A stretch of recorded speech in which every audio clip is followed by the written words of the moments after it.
Now I know this sounds crazy, but is Huggy Wuggy from Poppy Playtime actually a good guy? It sounds insane. After all, this is the guy that chases you through vents and eats you alive the first chance he gets. In fact, one of my favorite parts of Chapter 1 is seeing Huggy fall and hit all those pipes on his way down. So satisfying.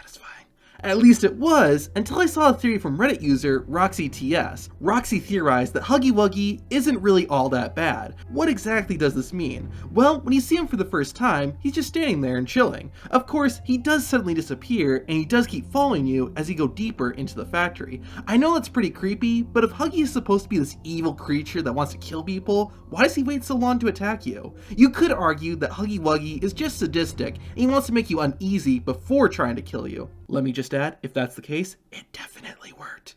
Okay, back on track. While that idea makes sense, the only flaw is that Huggy Wuggy doesn't know that you'll keep exploring. If a giant toy mascot disappeared into thin air, wouldn't most people's reaction be to leave and run away? I think that's exactly what Huggy is trying to get you, the player, to do. He wants you to leave, which is why he does things like disappear into thin air. He also makes it pretty clear he's spying on you. That's kind of odd if his big goal is to kill you.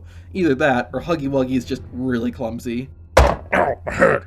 However, I have more evidence to support this Huggy Wuggy is actually a good guy theory. Right outside Poppy's room, there's a ton of writing saying things like turn around and go back. Then of course, Poppy is trapped in a glass case until you free her at the very end of the first chapter. This begs the question, who locked Poppy away and who wrote all those warning signs? Perhaps it was Huggy who was the one who was responsible. Maybe he knew Poppy was dangerous and locked her away. Huggy Wuggy also knew that he couldn't allow her to escape, which is why he stayed at the factory. Think about it, if Huggy is this evil, bloodthirsty monster, why is he hanging out at an abandoned factory? If he wants to terrorize and kill people, why doesn't he just leave? Maybe he isn't really all that bad. Maybe he's really staying guard to make sure Poppy doesn't escape. Then, when someone mysteriously shows up, Huggy Wuggy, being a good guy, tries to scare them off. This could also explain why there's creepy writing in the factory. It's there to try and scare people away. When all that doesn't work, Huggy Wuggy realizes that he'll have to destroy this intruder for the greater good. There is a different theory that Huggy Wuggy and Poppy are working together, and Huggy was chasing you through the vent to get you to Poppy.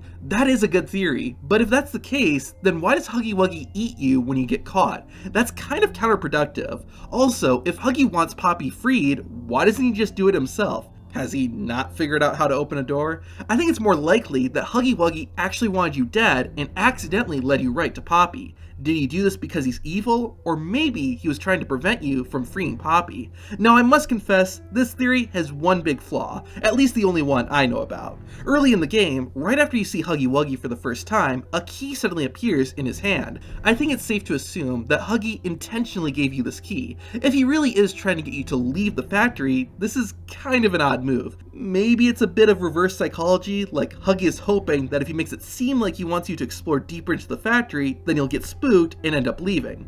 That's a stretch, I know, but give me a break. This is my first time theorizing. Let's chill out for a bit. Hit the video on screen to see some funny things you can do in Poppy Playtime.